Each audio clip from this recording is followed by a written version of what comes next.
Ndị be anyị ekenekwa m. Hello time mere.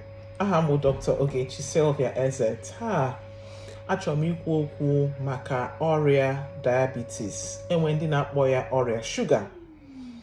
Aga m ekwu okwu maka ọrịa wụ nke ọrịa na-enye nnukwute nsogbu n'ahụ mmadụ. Ọ na-emekwa ma nwoke ma nwaanyị ma nwatakịrị. Ihe m ga-ekwu taa wụ eleghị diabetes, ka ihe na-ebute ya. Kedu ihe mmadụ ga na-ahụ n'ahụ ya ga-eme ka ọ mara si ihe a nwee ike iwu diabetes? Elekwana otu esi agwọ ya, elekwana ihe mmadụ nwee ike ime igbochi inweta diabetes. Ekwuru m na mbụ a na-akpọ ya ọrịa shuga. So diabetes wụ ọrịa na-abịa mgbe mmadụ enweghị ike ịkọntrolu shuga nọ ya n'ọbara. Ya wụ shuga nọ n'ọbara mmadụ ga-adịzi very very high. Ka o si abịa n'ahụ mmadụ, enwecha nnọọ chemicals na anyị n'ahụ na medicine anyị na-akpọ ya hormone. This chemical na-awụ ọ nọrọ n'ọbara mmadụ, ọ na-eme ka shuga mmadụ belata. So ọ na mmadụ enweghị that chemical a na-akpọ ya insulin. Ọ na mmadụ enweghị that chemical, onye ahụ ga-enwe diabetes. Ma ọ bụ onye ahụ nwe that chemical mana chemical ahụ ada arụzikwa ọrụ ọfụma. So ya wụ enwe different types of diabetes. So ọ bụ na mmadụ enweghị chemical ahụ chacha, a na-akpọ ya nke ahụ type 1 diabetes. Ọ na mmadụ nwekwa that chemical mana the chemical ada arụzikwa ọrụ. Ịma nsi chemical ọ dị ka engine oil, ka anyị kwuo otu ahụ. That insulin kwesịrị ime ka shuga mmadụ na-agbada, the level kwesịrị na-agbada. So ọ na that chemical dị but ọ da arụzikwa ọrụ ọfụma. Nke ahụ bụ type 2 diabetes. Mana ha na-emekwa the same thing, the same diabetes ahụ, the symptoms mmadụ na-enwe, ọ na-adịcha most times the same. So kedu ihe mmadụ ga na-ahụ n'ahụ ya ime ka onye ahụ chewe si ihe ọ diabetes? Ya bụ mmadụ nwe symptoms ahụ, biko gaa jee hụ dọkịta gị. Symptoms mmadụ nwere ike inwe ka anyị ndegodi onye nwe excess sugar. Ọ na-iwe ihe dịka maka ndị na-ese garị ma ndị na-aṅụ akamụ. Itinye oke shuga, ọ ga-adị nnọọ too sweet. Ka ihe mmadụ ga-achọ ime, ọ ga-asị ka o were mmiri wụnye na ihe ahụ ka ọ ghara ịdị too sweet. So ndị nwe diabetes ha ga na-enwe akpịrị ga na-akpọ ha nkụ too much. Ha ga na-achọ ịṅụ mmiri too much. Ihe ọzọ onye ahụ ga na-eme, onye ahụ ga na-anyụsịsị mmamịrị maka na shuga ahụ dịzi too much na ahụ. Ọ ga na-anyụfụsị mmamịrị. Ihe ọzọ wụ agụụ ga na-agụ ya. Ihe mere ya wụ na shuga ahụ nọ mmadụ n'ọbara mana the shuga ada abanye n'ime sistem. So ọ na-adị ka mmadụ richacha nri ma ọ ịṅụ akamụ ma ọ ịta bread, ihe ahụ i ritere ama mbanye n'ime ya sistem. Ọ ga na-eflow n'ime ọbara mmadụ. Ya mere mmadụ ga na-erizi nri, oke nri. Ihe ọzọ mmadụ nwere ike ị na-ahụ, onye ahụ nwere ike na-ebute nnọọ oke infection. Ọ bịa ikpu nwaanyị na-akọ ya ọkọ, ma nwoke amụ ya ga na-akọ ya ọkọ, a na-enwe ihe a na-akpọ thrush. So that is another thing mmadụ nwere ike inwe ma o nwee oke shuga. Ihe ọzọ wụ onye ahụ nwere ike na-eme nnọọ ike ga na-agwụ ya mgbe ọbụla ọ na-alala ụla. Ihe ọzọ wụ onye ahụ ga na-ata arụ. So ekwuzo maka 5 major things mmadụ nwere ike na-ahụ. Akpịrị ga na-akpọ ya nkụ, ọ ga na-aṅụ nnọọ oke mmiri maka akpịrị na-akpọ ya nkụ. Ọ ga na-anyụ oke mamịrị. Ọ ga-abịa tawa nnọọ arụ. Ihe ọzọ ga-emewu onye ahụ ga na-ebute nnọọ infection. Maybe ma infection na-eme n'ahụ nwaanyị ma ahụ nwoke, ma onye ahụ ga na-ebute nnọọ otito na ihe ọzọ ike ọgwụgwụ. So nke ahụ bụ nnọọ some of the symptoms mmadụ ga na-enwe.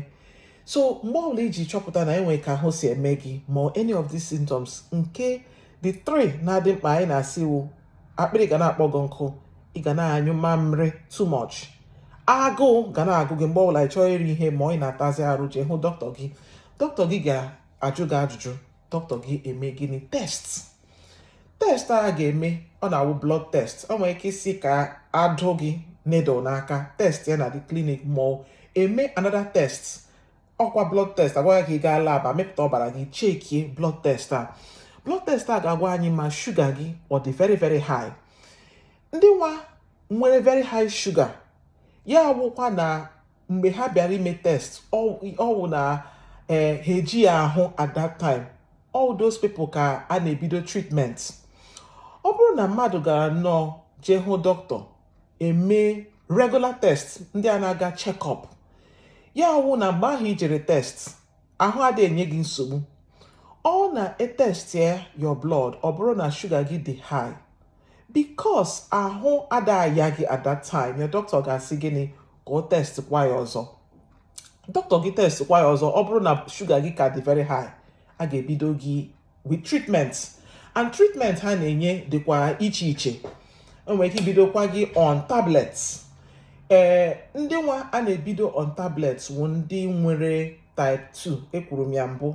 Type 2 wụ na onye ahụ nwere godi insulin, mana insulin ahụ ada arụ ọrụ ọfụma.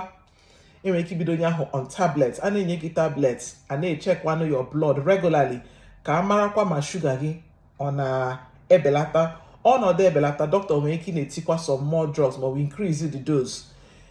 Ndị nwa na-enwe dị insulin ma chacha ya wụ type 1, a na-ebido ha on insulin, ọkwa a na-agba ya agba. Dọkịta gị ga-akọwatara gị ihe ndị a niile. Kedu ihe ndị ọzọ diabetes nwere ike ime n'ahụ mmadụ? Ọ dị oke mkpa, biko ọ na dọkịta gị bidoro gị on drugs, biko na-aṅụkwa ọgwụ gị ka dọkịta gị si kwuo ya, maka na diabetes na-akọsụ nnọọ oke problem. Diabetes na-emebikwa akwara ndị dị ntakịrị, na bekee anyị na-akpọ ya microvascular, ya bụrụ akwara small blood vessels. Diabetes na-emebi ha, and diabetes mebi those small vessels ka ihe ọ na-akọsụ. O nwere ike ịkọsụ ka isi gbuo mmadụ, onye ahụ agaghị ahụzikwa ụzọ ọfụma. O nwere ike na-eme ka mmadụ nwee cataract. Ihe ọzọ o nwere ike ịkọsụ imebi kidney mmadụ jie ịnyụ mamịrị a na-agbazi ụfụfụ. Ka ihe mere ha, diabetes ahụ emebisiala kidney mmadụ, onye ahụ gawa ọ na-anyụpụtazi ma ọbara, na-anyụpụtazi ma protein, ihe ndị a na-ekwesịghị ịhụ na mamịrị mmadụ. Ihe ọzọ o nwere ike ịkọsụkwa wụ ọ na-emebikwa akwara ndị buru ibu, big blood vessels. O nwere ike ime ka onye ahụ nwee stroke, o nwere ike ime ka onye ahụ nwee heart attack, ya obi nkolokpu, ekwugo maka ya, icheke na my video ị ga-ahụ ya. O nwere ike ime ka mmadụ nwee ọtịta ngwere. Ihe na-ebute ya wụ shuga abịa. Ma ọ dị ka itinye oke shuga, ka m ji kwuo na mbụ, itinye oke shuga na tii, ọbịa dị too sweet, itinye ya ọbara mmadụ adịwa tik, ana ọbara ahụ dịwa tik ma ọbịa mebichaa akwara mmadụ, ọbara agaghịzi eflow kwa. Onye ahụ bịa na-enwe ọtịta ngwere, ọ dịka ihe na-arịgharị gị n'aka ma ọ na-arịgharị gị n'ụkwụ. Ihe ọzọ nwere ike imewu, ọ na-eme ka onye a na-enwe ọnya, wound, ihe a na-akpọ ọchọere. Biko mmadụ dọkịta gị nye gị ọgwụ gị sị gị ṅụwa, biko ṅụwa ya otu ahụ agwa gị ka ị ṅụọ ya. Ekwana ihe ndị mmadụ nwere ike ime igbochi inweta diabetes. Mmadụ ga na-eri nri ọfụma, nri dị healthy. Anyị ga-reduce sugar anyị na-eti na nri. Instead of ịṅụ sugar, mmadụ nwere ike itinye honey, instead of itinye sugar, so etinye honey ma warawa fresh sugar cane. Onye nwee diabetes, ihe onye ahụ na-ekwesịghị iri wụ, ma ihe onye ahụ ga na-control wụ, a ga na-control rice, ji, potato, bread, achịcha, biskit. Ihe ndị a mmadụ kwesịrị ibelata ha, because ọnwụ ihe ndị ahụ na-eme ka shuga mmadụ rise. So onye kwugo maka nri, a ga-akwụsịkwanụ ma ọ belata na mmanya na-aba n'anya, alcohol anya na alcohol nwere nnọọ oke shuga, ọ na-emekwa ka blood sugar mmadụ na-agbagote. Ihe ọzọ wụ ihe a na-ese ese, ọ na-eme ka shuga mmadụ na-agakwa up. Ihe ọzọ wụ onye na-ada eme exercise. Ọ na mmadụ ada eme exercise, mmadụ ga na-evu, and onye vuru ivu ọ na-eme ka insulin ahụ dịrị weak. Insulin ahụ agaghị arụ ọrụ maka excess fat nọ mmadụ n'ahụ, so anyị ga-agbalịkwa ilose weight. Ihe ọzọ wụ anyị ga na-aṅụ enough water.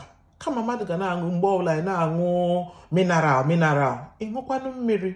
Isikwanụ ka ị ṅụọ something dị tasty, ịṅụkwanụ fresh fruit juice. Okay, so ekwugo m maka diabetes, kwuo ihe na-ebute ya, ihe mmadụ ga na-ahụ n'ahụ ya, kwukwa ihe ndị nwa anyị nwere ike ime igbochi diabetes. Na my next lecture, aga m ekwu ihe mmadụ ga na-eme onye na-aṅụ ọgwụ diabetes, onye ahụ rịawa ọrịa, ihe onye ahụ ga-eme ka diabetes ya ghara ịdị worse. Ọ na-enwe ajụjụ ọbụla unu nwere, biko tinye ya na description box, anyị ga na-akpazi. Jisie n'ike ndị be anyị.